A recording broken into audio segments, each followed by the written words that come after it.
नमस्कार, विंध्य भारत में आपका स्वागत है। मैं हूं आपके साथ दीप्ति। आइए शुरुआत करते हैं खास खबर के साथ। टाउन एंड एंट्री प्लानिंग द्वारा बनाए गए शहर का विकास का नक्शा पूरी तरीके से गलत। नदी की चौड़ाई कम कर दी गई और नाले की बढ़ गई है। शहर की गलियों की चौड़ाई भी बढ़ा दी गई है। सबसे चौंकाने वाली बात यह है कि तालाब वाली जगह पर प्रधानमंत्री आवास बना दिया है। किसानों की जमीन को औद्योगिक की श्रेणी में ला दिया गया।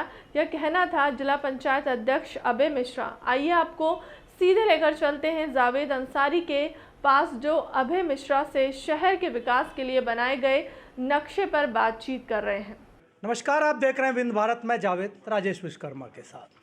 हम मौजूद हैं जिला पंचायत में। हमारे साथ आज कुछ खास मसलों पर बातचीत करने के लिए जिला पंचायत अध्यक्ष अभय मिश्रा जी हैं। मेरा सीधा सा सवाल है, आज ही यहाँ पर आपने एक प्रेस कॉन्फ्रेंस की, तमाम तरीके के आरोप लगाए हैं। मेरा एक सीधा सा सवाल है, जो यहाँ पर कुछ प्रधानमंत्री आवास बने, वो कहाँ बन गए और कैसे बन गए, ज़रा इसके बारे में बताइए। प्रधानमंत्री आवास एक अलग विषय है। मूल रूप से तालाब, पार्क, यदि ये जो एक बुक है मध्य प्रदेश राजपत्र भूमि सुधार अधिनियम, इसमें लिखा है कि यदि कहीं तालाब, पार्क, इस तरह की चीज़ें, मरघट, इस तरह की चीज़ें दर्ज हैं तो उसका लैंड यूज सरकार नहीं बदल सकती, प्रशासन नहीं बदल सकता। उसके लिए कैबिनेट में प्रस्ताव लाके कानून बदलना पड़ेगा। जब ये कानून की बुक है तो बिना लैंड यूज बदले ललपा में प्रधानमंत्री आवास और स्कूल कैसे बन गया? गोल क्वार्टर बिछिया में कैसे बन गया? ये तो रही प्रधानमंत्री आवास की। नदियों के बारे में भी कहा जाता है कि जो भी नया मास्टर प्लान आया है उसकी पहले 50 मीटर की जगह 30 मीटर कर दिया गया, और जबकि शहर के नालों की लंबाई बढ़ा दी गई, चौड़ाई, ये चौड़ाई बढ़ा दी। इन दोनों चीज़ों को आप कैसे देखते हैं? देखिए, ये जो अधिनियम है, भूमि विकास अधिनियम, इसमें क्लियर लिखा है कि जो शहर की नदियां हैं उनकी चौड़ाई 50 मीटर, 49 हो ही नहीं सकती। और एनजीटी का ये खुला उल्लंघन होगा। एनजीटी की भी गाइडलाइन, सबसे बड़ी बात कानून है, कुछ भी हो जाए हम कागज़ में इसको 49 कर ही नहीं सकते।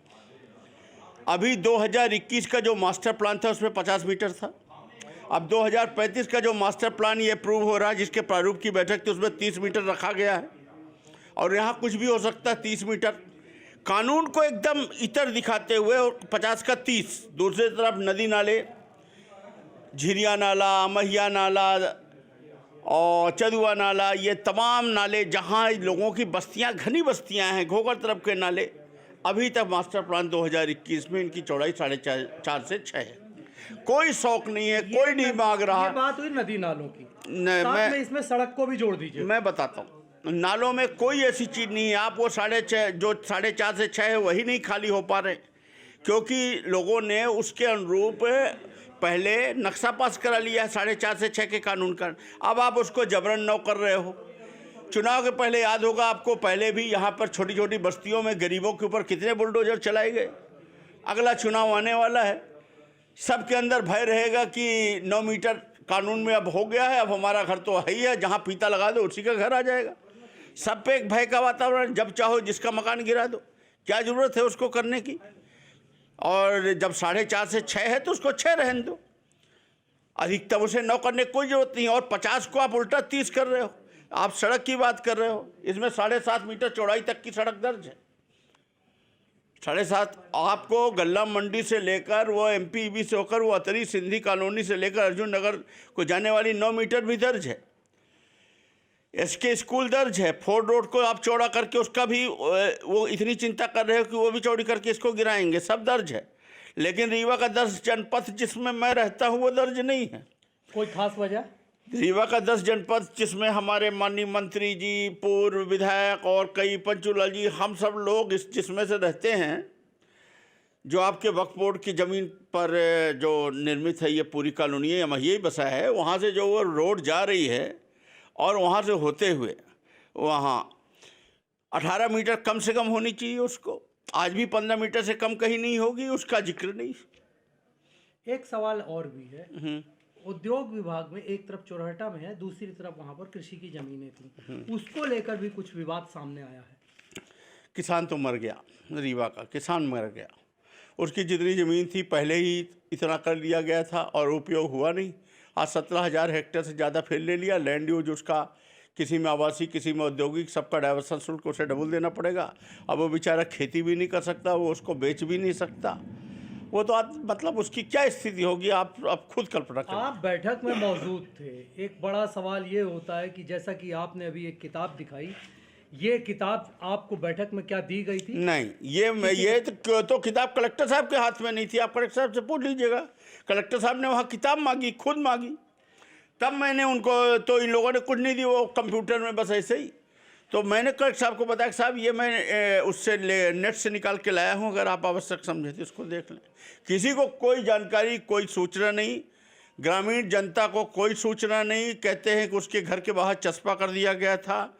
आप ये विज्ञापन देखिए, 2 मैंने इसमें लिखा है, ये विज्ञापन लगा है। एक विज्ञापन है, ये दैनिक जागरण में 3 अक्टूबर को निकलता है।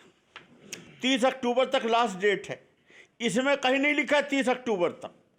ये अगर किसी किसान का लड़का पीएचडी किए हो तब ये जाए ऐसे टीपी एमपी टाउन डेवलपमेंट इसकी नेट में साइड में जाए, तब वो देखेगा तो उसको 30 दिखेगा, 30 अक्टूबर।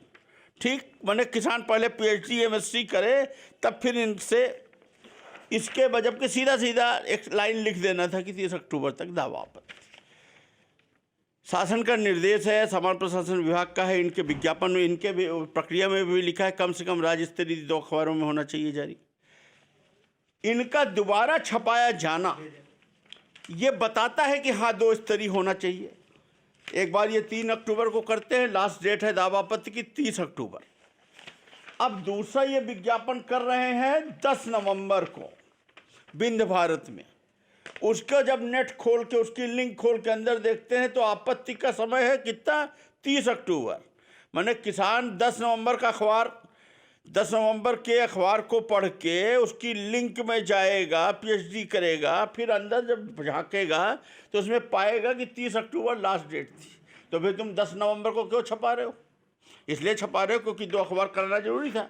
आपने उसके नियम प्रक्रिया का पालन ही नहीं किया, आपकी नीयत अच्छी नहीं थी।